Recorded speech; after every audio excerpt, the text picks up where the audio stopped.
alterations I've made can symbolize me, so don't do it. Okay, go ahead, continue. The likeness of any beast that is on the earth. He said the likeness of any beast that is on the earth. So just because you see the scriptures and it say that Christ is a lion from the tribe of Judah, don't have no lion saying this is symbolizing him. Okay, go ahead, continue.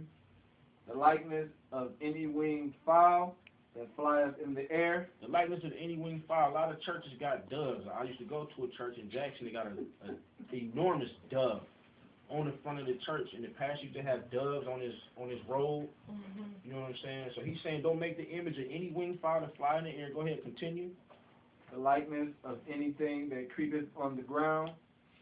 The likeness of any fish that is in the waters beneath the earth. Okay, he says the likeness of any fish that is in the waters beneath the earth. A lot of times you see people on their cars, they got those little metal fish, you know what I'm saying, with Jesus. You know, so you know that's not, you know what I'm saying, the Messiah, the anointed one, correct name, but still, you know, that's who they think it is. You know what I'm saying? So they got the fish on the back of their car saying this is symbolizing him. Some of them just got the fish, you don't even got the name. But when you ask them what it means, yeah, they saying that's what it symbolizes. So he's telling you don't make these images. The churches that we was raised in or taught about all have these images, which is idolatry. You know what I'm saying? Okay, so we're going to get into the book of Exodus, chapter 20, verse 8, because we need to see what other commandments are being transgressed that the Most High is upset with us about. Yep, the book of Exodus, chapter 20, verse 8. When everyone has it, we'll proceed.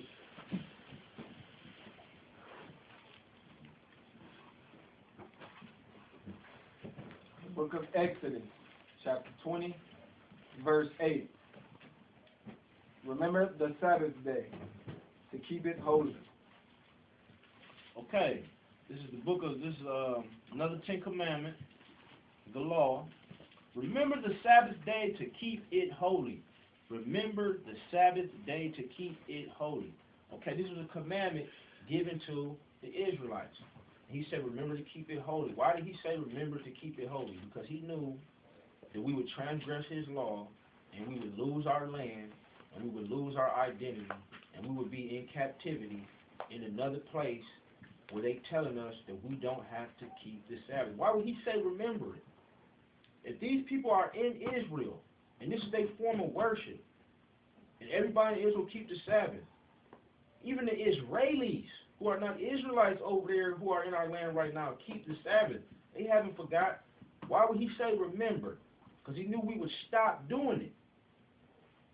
So whatever reason that we stop doing it, he's letting you know that it's not okay.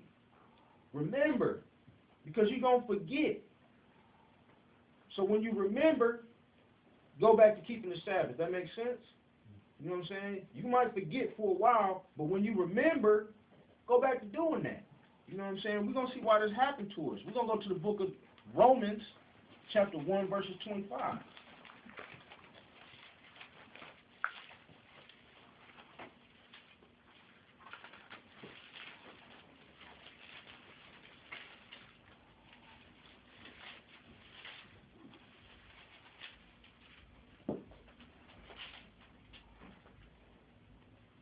Book of Romans, chapter 1, verse 25. Who changed the truth of the Most High into a lie, and worship and serve the creature more than the Creator? Okay, he says, who changed the truth of God into a lie? Somebody told us we don't have to keep the Sabbath no more. Who did that? And worship and serve the creature more than the Creator, who is blessed forever. So these images that we have of these creatures, we are serving them in church when we have them. But we're not serving God, because he said not to do that. So this is why he's saying you're serving the creature more than the Creator. Because you're not serving the Creator by committing idolatry, but you are serving those creatures. You know what I'm saying? But somebody did this. And we're going to find out who did this. Who changed the truth of God into a lie? Okay, this right here is a book called Fossilized Customs by a man named Lou White. And it shows the etymology and origin of a lot of traditions that we as Americans and so-called Christians all around the world practice. You know, why do we worship on Sunday now and not the Sabbath? You know what I'm saying? So since we're talking about the Sabbath, we're gonna get into that. I'm gonna go to turn to page 46 and 47. I'm gonna read this myself. Because this man studies history. And a lot of people in the church does not teach history. You can't have a proper understanding. You ever heard the expression, you know what I'm saying? If you don't know, you know what I'm saying, history is doomed to repeat it. You know what I'm saying? And in our past, we transgressed the laws of God. If you don't know why you transgressed the laws of God in the past, you ain't gonna know why you're doing it now. So we're gonna have to go back and see where this stuff came from. Okay, this is called the Roman religion Mithraism, because the church that we are now, we all came in denominations that came out of the Catholic Church. They all still have ties to the Catholic Church. You know what I'm saying? The Pope is, if you ask one, the Pope is the head of all Christendom. The head of all Christendom. You know what I'm saying? So you have pastors, priests, bishops, archbishops. You might say, well, I'm not Catholic. But even in your denomination, you got a what? The highest rank is what? A bishop. But what's higher than a bishop? An archbishop. And that's in Catholicism. What's higher than an archbishop? A cardinal. What's higher than a cardinal? A pope. So how can you say you're not part of that system when that's the steps that it goes in? And you got the same name. It's a bishop in Catholicism. It's a bishop in your church. You know what I'm saying? Ain't no Buddhist bishop. That's something different. If you Buddhist, that's something different. You know what I'm saying? If you Hindu, ain't no bishop Hindu. You know what I'm saying? But this is the same. So you can say you're not Catholic, but you are. If this is your belief.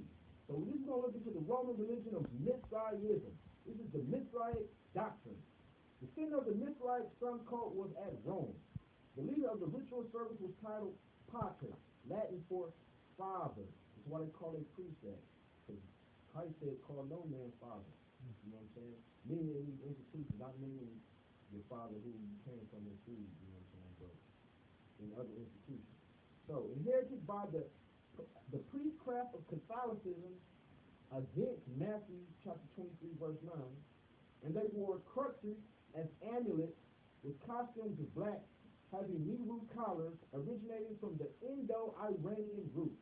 There was a pater patratus over the pater papa or pope.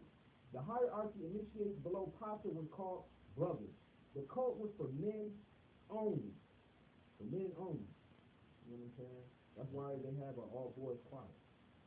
It says, the cult had the Trinity, Mithras, Vishnu, and Bohumana. Three persons, but yet one. You know what I'm saying? Because the scripture tells you have one Lord, one faith, one baptism. So this is where the Trinitarian doctrine came from. Sunday was kept hallowed in honor of Mithras, the sun called Mithras, Solus, and Victus. This had produced our popular name for the first day of the week, Sunday. The pattern of wrestling on Sunday comes to us directly through what is called the Blue Law, and forced first throughout the Roman Empire, then through the Western tradition into our New World. The edict was initiated by Constantine, forbidding officials, because forbidding officials, artisans, or merchants from engaging in any work on Sunday to give honor to the sun Mithras. There were 5 levels within the hierarchy. December 25th was observed as Mithras' birthday. So Christmas is not about Christ, even though they tell you that. This was supposed to be Mithras' birthday. They tell you who was born on the 25th? Christ was born on the 25th. But Mithras was born on the 25th, they say. Called Natalis Invictus, the rebirth of the winter sun, unconquered. Initiates had to undergo a ritual sprinkling effusion, which involved being under a bull or Taurus, which being cut to death allowed the initiate to become saturated.